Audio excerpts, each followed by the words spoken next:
So really, there are no excuses. Age is not a valid excuse. Though, gosh, does it feel like it. It really feels, I've been really feeling this in the last couple of years. My knees are really not liking me, and it must be my age. It couldn't be anything to do with the years of abusing my knees. Age is not a valid excuse. Most of those symptoms, even those that affect metabolism that we associate with age, are not inevitable. They just seem like it because they're so incredibly common in our society. We tend to move less as we get older, especially out of college, because we start taking on more and more responsibilities in our job, and usually less and less social activity. So we move a lot less. So we gain weight, and everyone around us gains weight, so it must be age. And then we see these studies that say that, you know, we're losing so much metabolism after age whatever. And I don't quote anything there because I see different numbers in every single study. That's not inevitable. It's common. Just like it's very common for people to stand like this. That's not inevitable. That's something that we're choosing to do unconsciously, but we choose to do it. The loss of balance and loss of muscle and loss of metabolism as we age are not inevitable, the result of not moving. The genetic contributions to metabolism, well, we talked about that. And really, if you are someone who has a genetic propensity to having more body fat, yeah, it may be that you're going to have to work a little bit more diligently, perhaps even for a little bit longer than someone who is on the opposite end of that scale. It can still be done. It just has to be done maybe for a little longer. Maybe not quite as easy. That's all right. You'll earn it. The other people won't get it. It's not carbohydrates. This was the bane of my existence for years. People aren't gaining fat because they're eating a certain kind of carbohydrate. Like suddenly a potato, the most staple food of anything in the Western world, suddenly is making everyone fat. After hundreds and thousands of years of eating a potato as the main food, suddenly everybody's just exploding.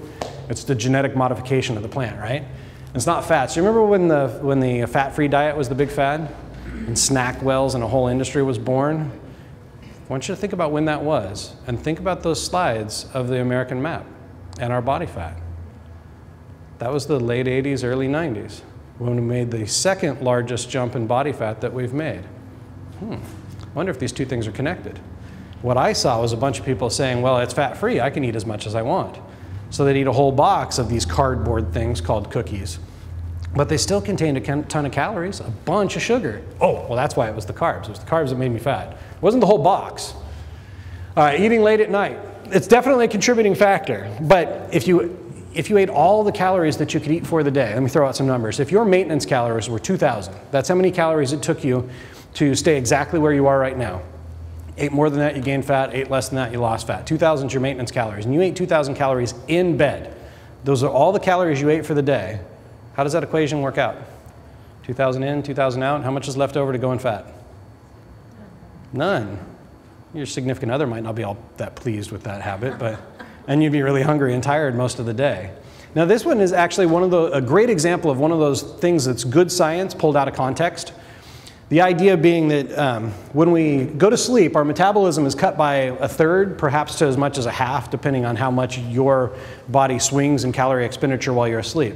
So the more calories you eat closer to bed, the idea being you don't have as much demand for calories. So a whole lot of this stuff, by the time it digests and gets into circulation, is just kind of hanging out with nothing to do. It's not in need right now. And just like money sitting in your checking account, but you're not spending it on anything, is not earning you any money, you should talk to Doug and put it in an investment, just goes to fat. Those calories that don't have anything to do get converted to fat. Well, so if you eat below maintenance the next day, or at least at maintenance, it comes back out of fat. Just because you put it in savings, if you spend enough, you have to pull it back out of savings. Okay? Eating late at night is not valid. In fact, there's significant evidence that suggests eating, and we'll talk about this at the end of the presentation, eating a meal within 2 hours of going to bed. Now, when I say meal, I don't mean a meal. I don't mean that whole tray that was supposed to hold 4 or 5 dishes. But eating a meal within 2 hours of going to bed actually significantly increases your metabolic output during sleep, as well as making you more energized for that 5:30 a.m. workout. And therefore you burn more calories and stir that metabolism all day. Childbirth, while absolutely making certain changes in many women, I mean, just look around the room, everybody. Is every woman in here who's had a child, do they have the same body shape? No. Those changes of the body during childbirth are not inevitable, they're just quite common. Now definitely there are some things that happen during childbearing. The baby's able to grow because mommy's hormones change so that the cells can go through a process called mitosis. Put very simply, that's just the cells dividing. Well, that's mommy's hormones, and those are cruising through mommy too. But mommy's not growing any taller anymore, and chances are she's not gaining any significant muscle while she's pregnant. So what's mommy gonna gain? Brain cells? Not necessarily. Usually body fat, because mommy's body is supposed to be storing a little extra fat for a variety of reasons while the baby is growing. So why does this go awry so often in America? You've heard the phrase, maybe you've even used it. I'm eating for two. Have you ever seen a full-grown adult born? No, at no point are we ever eating for two people. We're eating for a full-size person and a miniature version. A very, very miniature, beautiful little person, but still, that little guy or girl does not burn nearly as many calories as a lot of people are eating during that period where mommy is at the best advantage for gaining a bunch of fat. So overeat calories, and often for a variety of reasons. Like for my wife, she started getting really significant back pain in the third trimester. The baby was down low. Both of our kids were huge. Man, prenatal vitamins were great. My poor wife, she's 5'3", and the babies were just like this. She had really bad back pain, so she wasn't moving very much. Fortunately, she knew this stuff, so she also wasn't eating more than she needed. Good for her. That was not due to me. I was perfectly willing to sympathy eat and gain fat with her because I was just going to be there to support her. So not moving very much, eating a little bit more than necessary at a time when the body has the greatest propensity for gaining fat.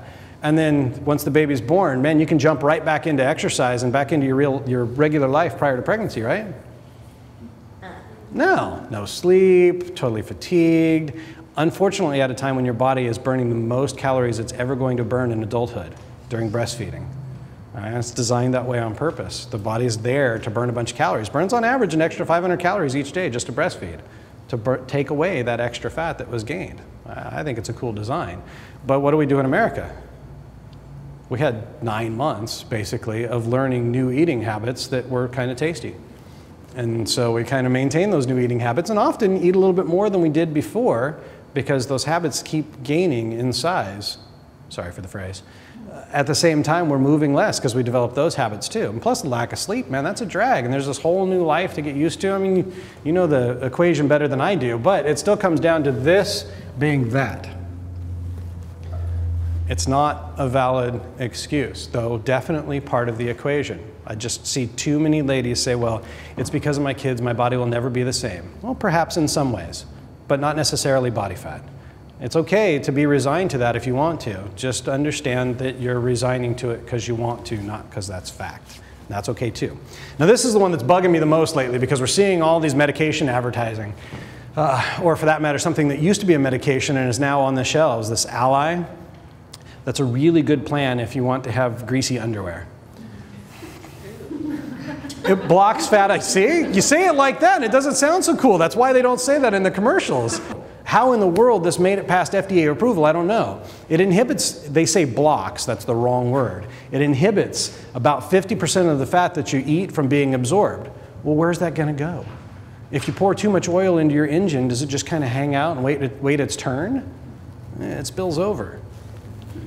Yikes. That's not a good plan. But I have a lot of people also say, well, I'm gaining weight because of medication. Water weight, perhaps, not body fat. There's no such thing as a medication that causes fat loss or causes fat gain. Though there definitely are effects of certain medications that can affect, remember that energy in versus energy out equation? Certain medications definitely can affect one or the other side of that equation. For example, antidepressants will often make people just a little bit mentally lethargic, which I know sounds kind of funny because if they're supposed to fight depression, shouldn't they feel better and move around? For a lot of people, antidepressants just kind of take away feeling. So, you know, they're not low, but they're really not all that high.